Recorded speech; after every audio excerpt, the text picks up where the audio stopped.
Hi, this is Jonathan Slater, host of Tête-à-Tête, Conversations in Canadian Jewish Studies. Tête-à-Tête is a production of the Association for Canadian Jewish Studies, Association d'études juives canadiennes. On Montreal's South Shore, where I live, there are a fair number of people in the small Jewish community here who come from North Africa, several from Morocco and others from Morocco via France or Israel. I'm riveted by the stories they tell, in French of course, accounts tinged with nostalgia, perhaps even trauma, from a time not too long ago for a home left behind but not forgotten.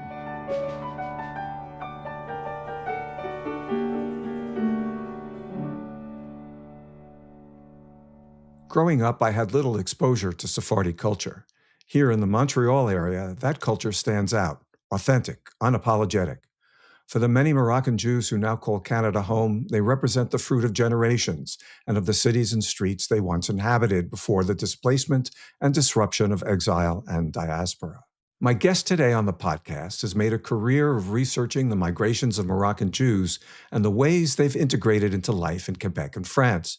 Yolande Cohen is a historian, author, and educator. She teaches at Université du Québec à Montréal. In 2025, the University of Ottawa Press published two of Professor Cohen's books, one in French, Migration postcoloniales des Juifs du Maroc vers le Canada et la France, and a companion volume in English, Moroccan Jews in France and Canada, which Professor Cohen and I will be reflecting on today. Both of these volumes represent the product of extensive research funded generously by the Social Sciences and Humanities Research Council. The magazine La Voix Séfarade has called these works a major contribution to writing on the history of the Jews of Morocco. Yolande, welcome to the podcast. Thank you, Jonathan, for having me in this podcast. I'm very happy to share with you my thoughts about this curious subject. That's perfect, because I really have been looking forward to our conversation, especially after reading your book. Now, just to clarify, did the publisher release the French and the English volumes simultaneously? Yes, they did. And the English is not a translation of the French. The term that's being used is its companion volume. Yeah. Well, actually, I had been publishing in English some articles. So we decided, since the University of Ottawa Press is a bilingual press, to publish separately the English articles and the French ones. Mm-hmm. So they're not the same. Of course, the subject is the same, but the approach is a bit different. And the selection I did for both books is giving different results. I didn't have to reflect much upon it until now, and I'm glad to see with you in this conversation the differences between the two books, but also how the English one is really more personal in a way. I included a few texts that I had been asked to write for, even by David Kaufman for Canadian Jewish Studies, the journal. And this article brought me to think a little bit differently my approach to the subject through, for instance, the Torah scroll that my father yes, with him. Fascinating. Yeah, yes. It's a really very nice story that I wouldn't even have thought of writing if it was not for an invitation by Canadian Jewish Studies to write something personal about what we brought, like the archival aspect. And all of a sudden, I realized that we were very attached to this Torah scroll, and that we even gave a piece to the Museum McCord when they did their exposition on Shalom Montreal. And really? Yeah. Oh, I didn't know that, because Yeah. I had seen that exhibit. Now that you mention it, I'm making that connection. Yes. Yes. And my father was interviewed, and it was really a nice moment for him to be recognized as an immigrant that brought with him a piece that was really very, very close to his heart, because it was the whole Torah.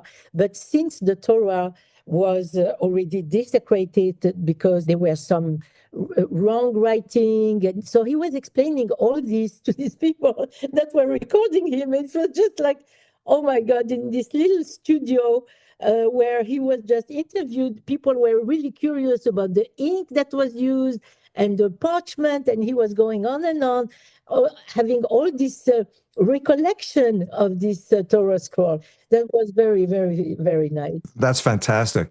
After reading the English book, I regretted, in particular, in preparation for this conversation with you today, I regretted not having also read the French book. So sorry for that. No, it's okay. It's not your fault. It's more of my not thinking ahead about it. But the two narratives, and you made some reference to this, in essence, they're directed at two different linguistic audiences. You did say that the English language version was more personally reflective. Were there other distinct purposes that the French and the English served that were not particular to one or the other? I'm not sure. Because it was it was a strange way of doing it. First of all, when I thought of gathering those articles that had been really published during the 10 years ago, during the last 10 years, I was really worried that in a way, the people that I wanted to touch by those stories were, of course, my fellow historians, but mainly the Moroccan Jewish community. Because it seemed to me for the last 30 years that I had been working on the subject, first very laterally, but then became my center of analysis, was that the community was very, very, very reluctant to hear about their own history the way I was doing it. Why is that? What do you think? I think the trauma of the migrants is really behind the fact that, for instance, my family, they never talk to me about my work. Never, ever. Interesting. They know that I'm working on it, and sometimes people tell them, oh, your sister, she did this and that. But not only my family, but my own community, the Sephardic community, they don't come to the launching, to the book launching. They don't buy the book. I'm telling you, it's really like, so my daughter, who is a psychiatrist, tells me that it's too difficult for them to face the traumatic history that I'm trying to tell. Well, I'm going to have some more questions about trauma and exile in a few minutes because I really want to go deeper into that. But I wanted to talk a little bit more about the English language version and the French language version. You mentioned that the book's primary audience in your mind were historians. Personally, I think it goes way beyond that because I found the work, I'm not a historian, and I found at least the English language book very accessible. So I'm assuming that the English language work, because that's my only reference at this point, has been targeting readers mostly in Canada who might not read French, for example, or be totally familiar with this traumatic story of the migration of Moroccan Jews to Israel, France, and Quebec in the last century. So maybe just for purposes of people who are listening to the podcast, who haven't read the book, who will be curious, I hope, to read the book now, maybe just fill us in a little background. What were Moroccan Jews experiencing in those years of exile, and why was it significant? Why should you and I be talking about that today? It is significant in many ways because it's a story of a migration that is supposed to be more or less non-coerced migration of Jews in the Western Hemisphere, mainly Canada. Canada, it's a very small part of the Jewish community that came, but mainly the biggest chunk of people that left Morocco went to Israel. 80% of the community left Morocco between 1948 and 1965, more or less. And 80% of them, of the 250,000 people around, that was the main Jewish community in an Arabo-Muslim country that left in like 15 years, 20 years. And most of them went to Israel in 3 waves mainly. The first wave immediately when the State of Israel was created, 48 to 52, and then the second wave, 52 to 60, which was the moment of the independence of Morocco, and then after that in France and Canada and Israel. The 20% that were still staying in Morocco went dispersed between those three countries, more or less.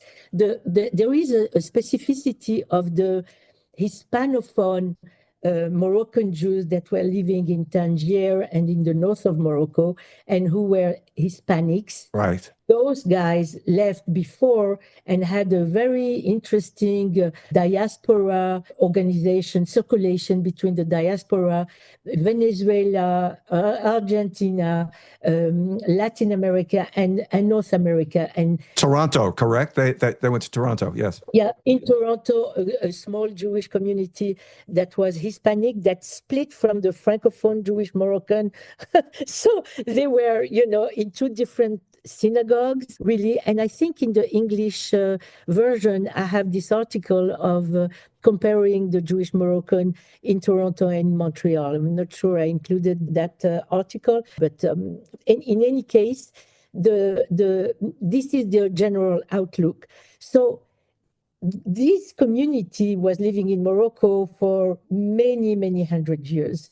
Part of this community originated from Palestine, and the other part was coming from Spain and Portugal when there was this Inquisition that expelled the Jews in the 15th century. So they came in Morocco, and some in Tunisia and some in Algeria, but the healthiest and the wealthiest, not the wealthiest in terms of money, but in terms of community living, was living in Morocco. So that's why this Moroccan community, when it became a diasporic community, brought with them many, many customs in Israel, like for the Mimuna was really one of the customs that was adopted by the Israeli. I had never been to a Mimuna until I came to Canada. They're great. I try not to miss them.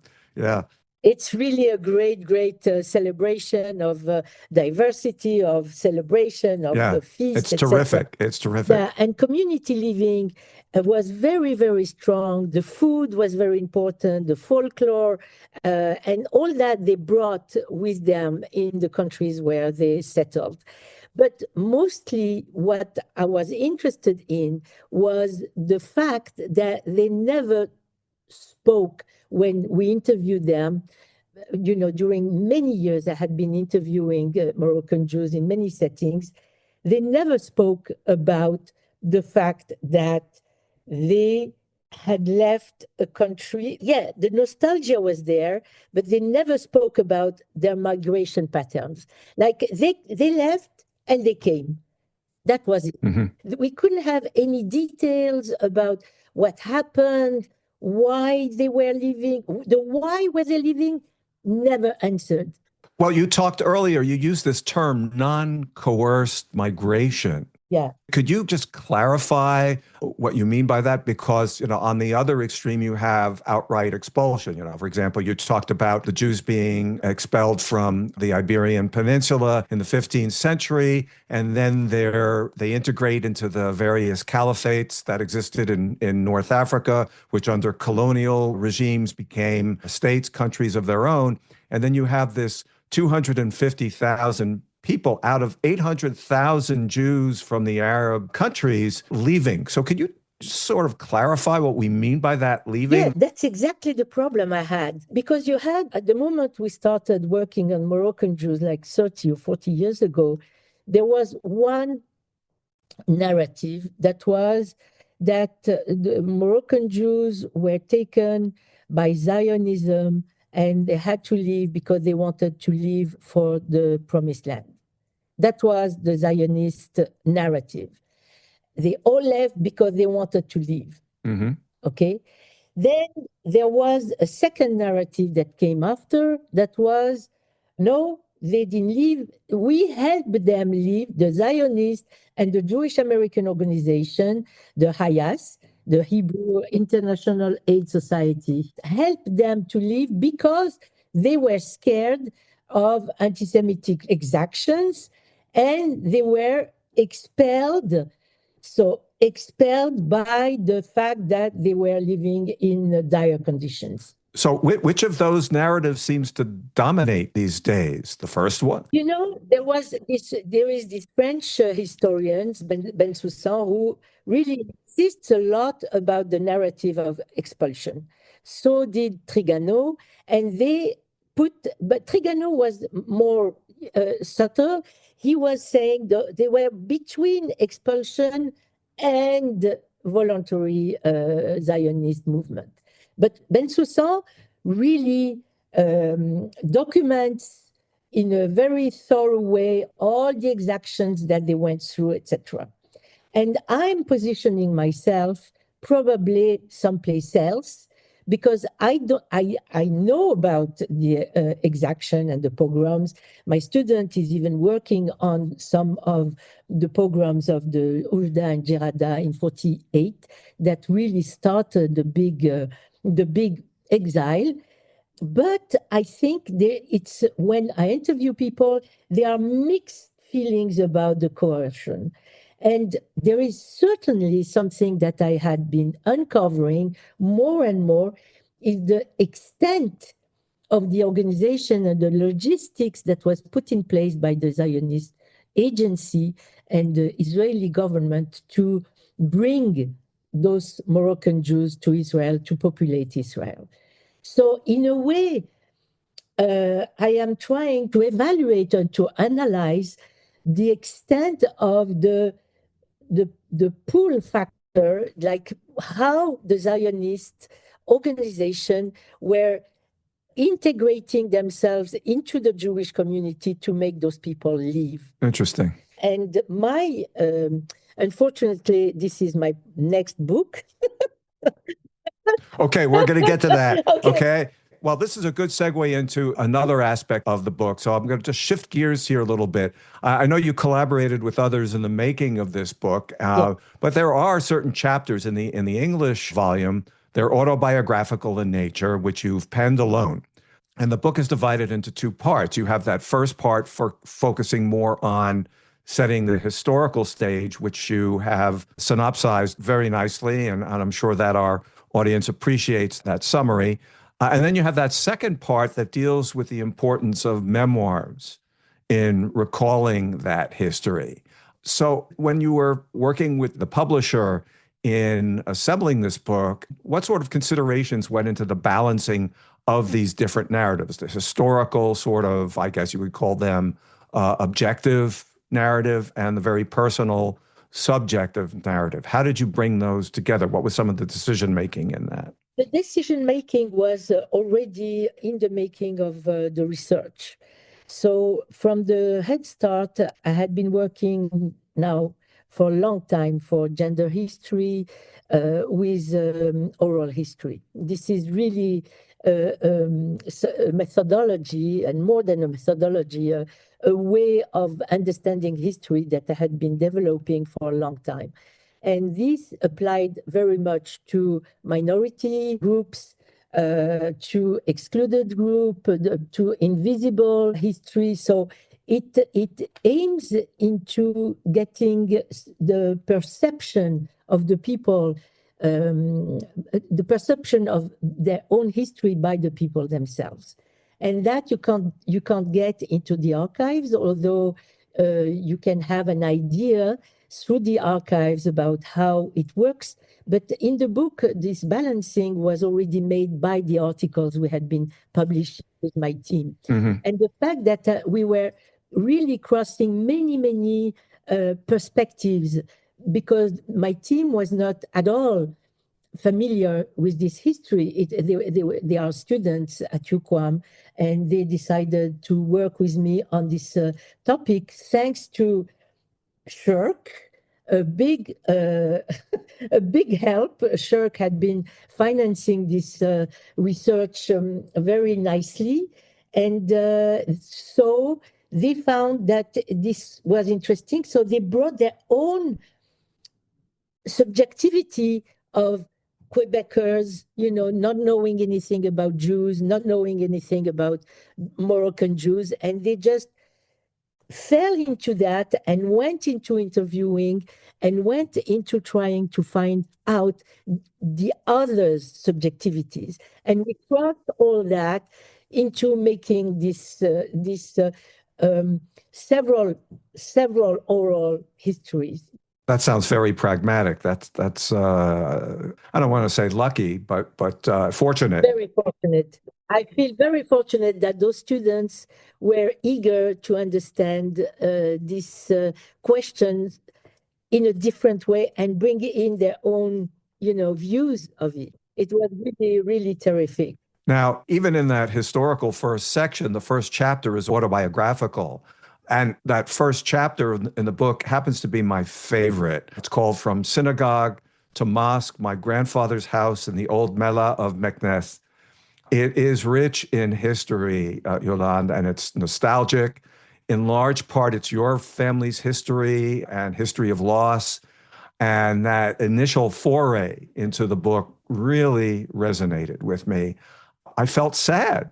I really felt sad reading about the erasure of Jewish life in the Jewish quarter, the eradication of the signs, the street signs, and the destination sites, the repurposing from Jewish to Muslim of houses of worship, places that people lived in. And what resonated in me about all of that was that, not so much in the background, in the foreground was the connection to the departures, this uncoerced exile that you talk about, the departures that were bound up in all of those acts, in all of those actions.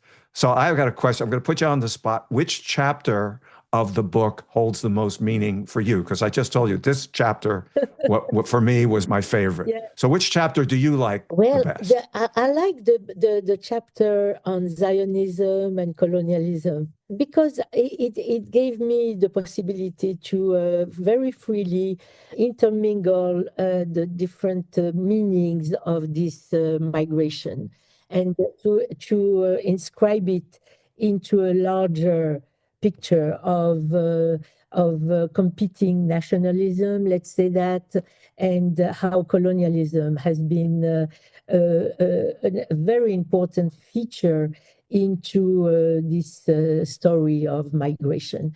Colonialism from the French protectorate, which didn't protect really the Moroccan Jews, the colonialism on many, many different aspects, even of the Zionist colonialist view, So in a way, yes, I liked very much my grandfather's synagogue.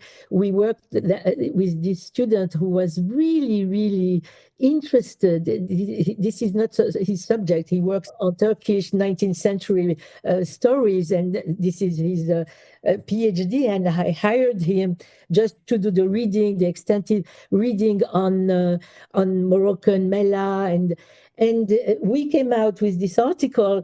It was really, for me, really a nice way of, joining this factual analysis with the search of my grandfather's house, which was true and which was real. And I like that article too.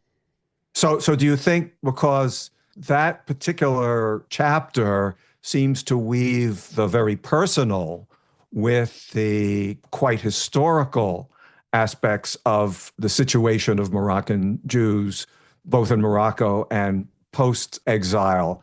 So do you think that sort of interweaving of these two ideas, the personal and the historical, does that give your readers a stronger understanding of the time and places that you talk about throughout the rest of the book? Well, it happened to me that I couldn't just keep at distance, but that was really recent, like those last 5 or 6 years, or maybe 10, and that I couldn't just make the same type of story I was doing for, let's say, I don't know, any other history that I was doing and putting myself outside of it. So yes, I thought that it would be, and people were telling me too that, but I was invited to give a talk, a keynote address at the Anthropological Society of Israel by my friend Harvey Goldberg. And he is a big specialist of Jews in North Africa. His specialty is in Jewish from Tunisia. And that was 10 or 15 years ago. I went to Israel and I gave this talk about my grandfather's synagogue and trying to intertwine this question of Moroccan Jews living and letting the synagogue transformed into the mosque. And I insisted on that. And the response was really, really interesting. Like, here we are in an anthropological society. All of those people are anthropologists working on different subjects. And most of them said, what's the point? They didn't tell me that, but I interpreted that their question and their silence, and also some of the questions were, oh, this happens all the time. Like here, we can tell you that this place was a mosque and we transformed it into a synagogue. So what's the difference between the two? And all of a sudden, I realized how complicated that was to hear for Israeli that were doing probably the reverse in Israel. So I was at a loss. So then I thought, well, if I have to publish this paper, I can't do it just like that. I have to set it into a place where it has some meaning, into the place itself. So I hired this student because I didn't feel at ease at all. And we decided, because of him, to settle it more into the story of just the transformation of a city. It was really a problem for me then. And it's unsolved. It's unsolved.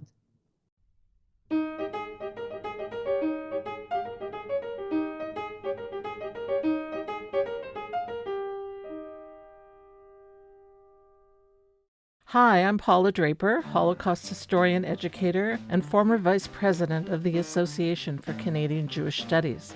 In 1978, I was an aspiring young scholar when I presented my master's research at the Learned Societies Conference in London, Ontario, for the nascent Canadian Jewish Historical Society, which was founded in 1976.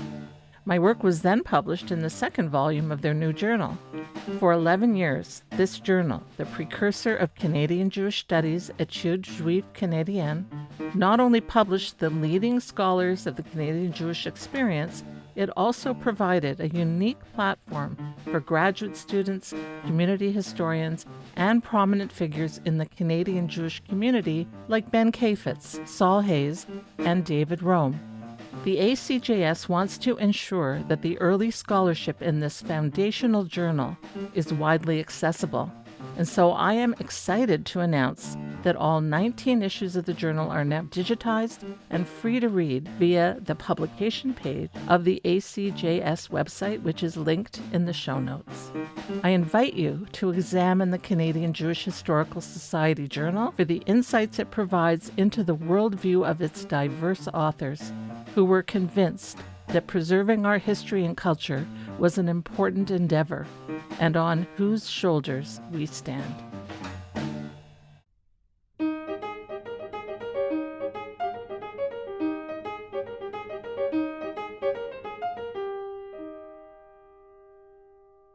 Yolande, earlier in our conversation, you were starting to talk about the trauma that Moroccan Jews were feeling, and that trauma sort of translated into silence. And of course, we're used to that story from the Shoah, aren't we, of the Shoah generation and even the subsequent generation being very quiet about what happened, not passing on things, family members not reacting to questions from children, and so on and so forth.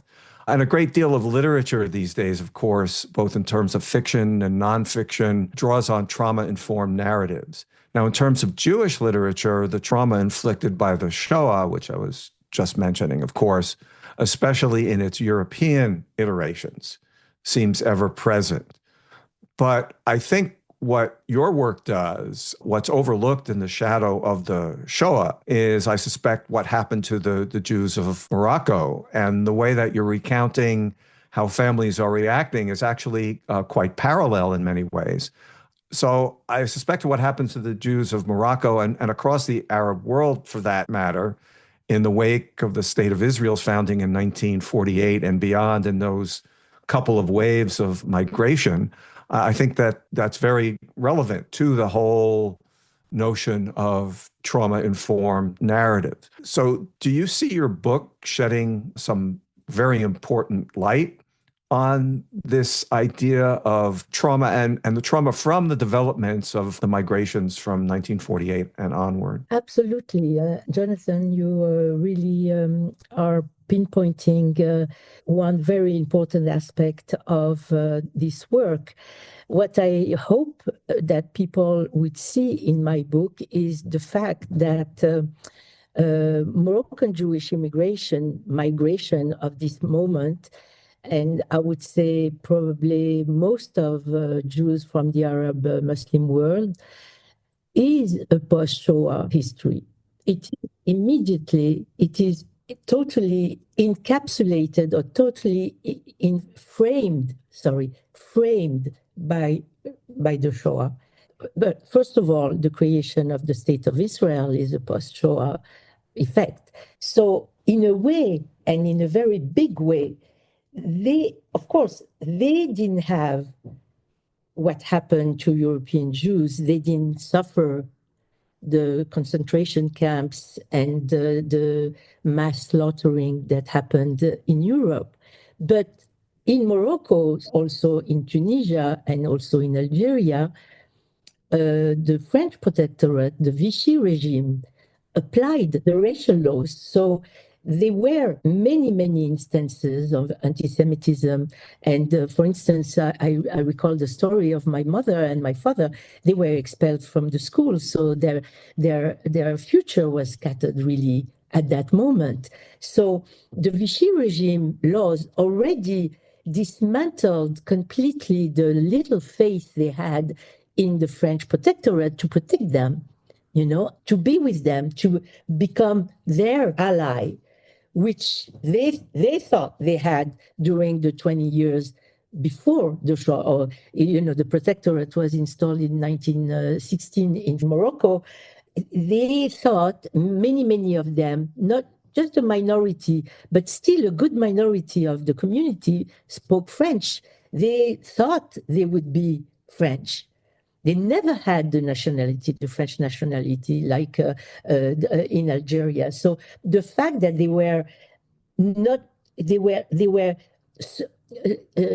the rupture with their Moroccan traditions was happening, but not the integration into French citizenship. So they were in the middle. They were caught like middle people, and they were, of course, subjected to racial laws. So in a way, it started already in the 1940s that they were totally extracted from their own country, from their own roots, from their own history. And then it became obvious when the State of Israel was created that they had to decide of their fate, because they couldn't trust the French. And the nationalists were becoming very, very, how could I say, suspicious of the Jews' loyalty to Morocco. I'm listening to you talk about this process. And so the Moroccan Jews were exiled in their own land before even being physically exiled from their land. Exactly. And that must have been a major panic for most people. I have trouble imagining, I can only sort of abstractly imagine what that must feel like.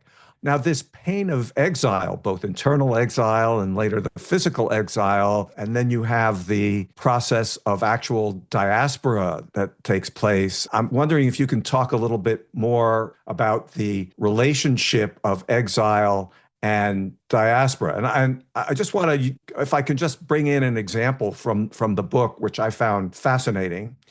In one of the chapters, you allude to, of course, this proverbial notion of the wandering Jew. But in the case of the Moroccan Jewish families and individuals who were leaving Morocco, it wasn't always a direct path to where they would settle. You had people who would shuttle from one country to another, taking years to settle in places like Israel or France or Montreal, and going back and forth from these places. So can you talk a little bit more about what was happening? And because exile and diaspora are related, but they're not the same thing. And can you sort of clear up some of the subtleties involved in that? Absolutely, because I talk of circulation, so many circulations, what you call the back and forth.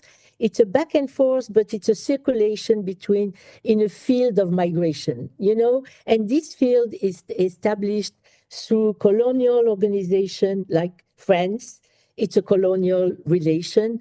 Canada is out of it, but it becomes a place because of the Jewish organization, where they thought that the Jewish community here and the Jayas thought that the French-speaking Moroccan Jews could eventually come here in the 60s when it started to open up. The immigration to other countries started to open up in the 60s, and they had been very influential.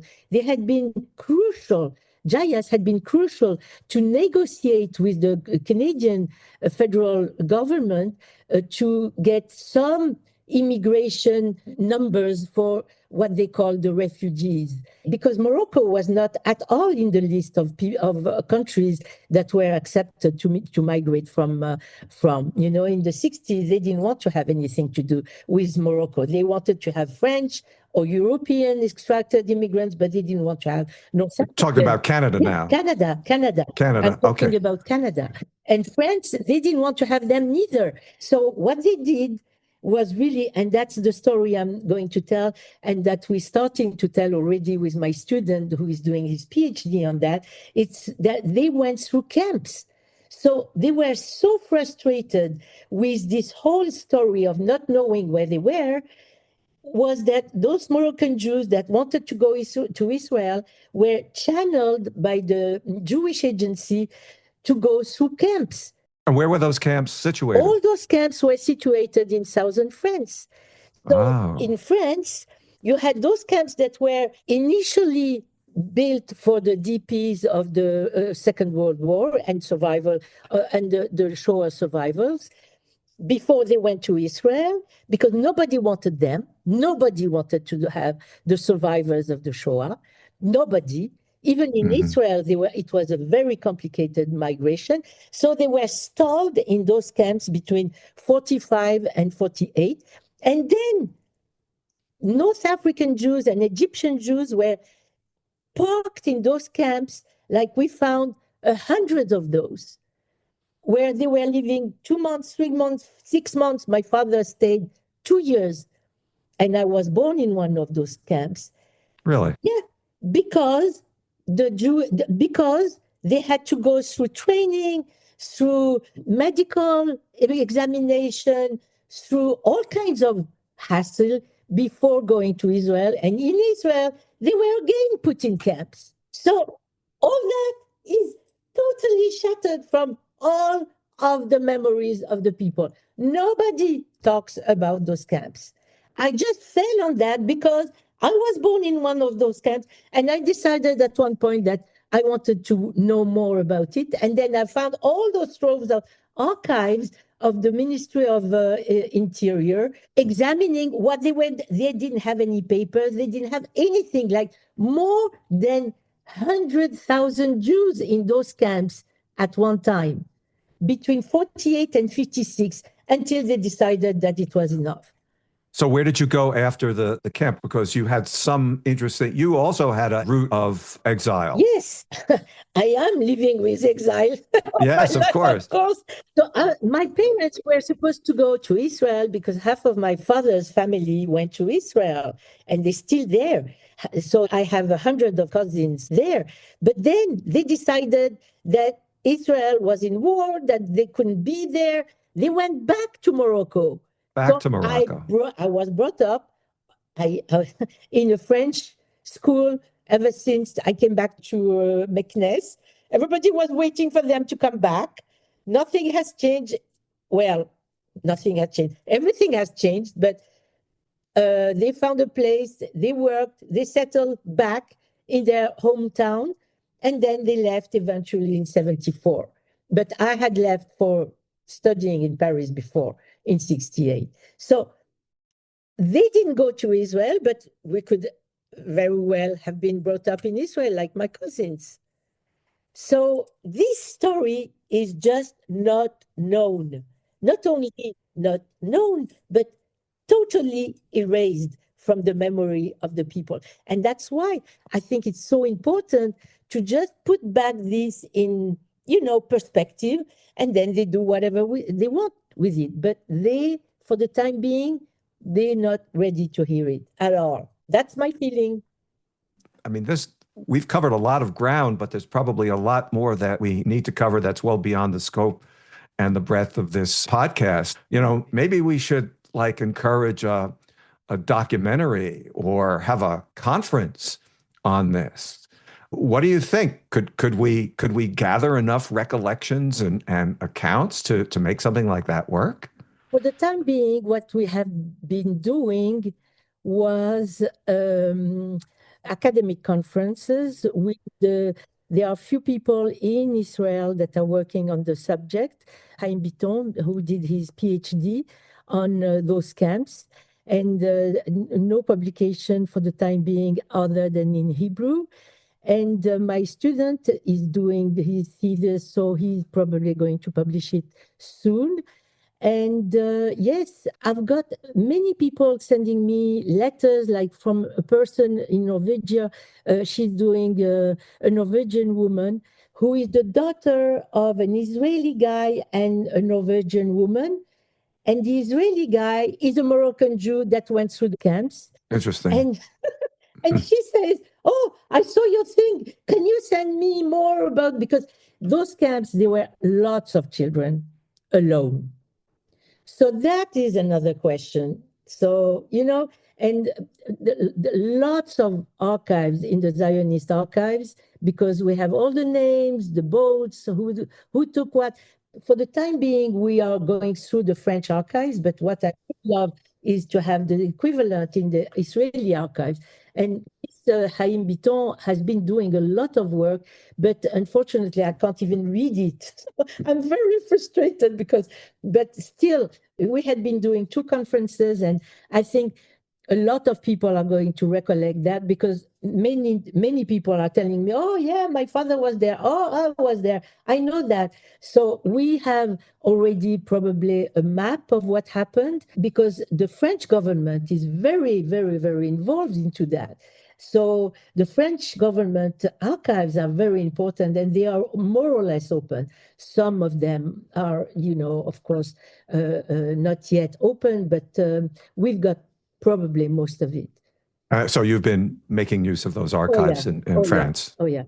Is there like a memoir project in the works? Because, I had talked with 2 scholars who are involved in the Azrieli Foundation Holocaust Survivor Memoirs program. And I posed that question because it certainly sounds like this would be a natural. Oh yeah. So talking about memoirs, you said earlier that you have an autobiography. It's done. It's ready to go out the door. Yes. Or tell us a little bit more about that autobiography. I mean, don't tell us the autobiography, because we have to read it. But tell us about what we could expect. I'm really. I think I'll go hide someplace. Why is that? Because it's lots of uncovering. It's only the 35 years of my life. So it's not yet, I'm not yet ready to do the other part, the more recent part. Oh, so there'll be at least a second volume. I don't know. For the time being, I really wanted to go back to, the roots of all this, because going back to this camp brought me, so there is a good part of the autobiography is going back to the camp and deciphering what it meant and going through my emotions and things. it was really difficult. So the first part of the book is really concentrating on going back to this camp and what it meant for my family and for me. And then also the departures of my family, what it meant for me. So my own emigration and exile and how, but on a more very, very personal way. Yeah. Well, I know I'm going to read it. Thank you. It's going to be published in French or in English or yes, both? In French. In French. Yeah, in French. And French. And who's the publisher, if I can pry? Yeah, of course, it's Presse de l'Université de Montréal. Oh, excellent. So a local publisher. That's wonderful. Yeah. That's terrific. You also said that you're working on something else. You've got some other projects. The project of the camps. I think I'm waiting that my student finishes his PhD, which would be this year. And eventually I'll do something else with the archives and what he's done. So, or whatever, maybe, I don't know yet. But I'm sure there is something to be done on those camps.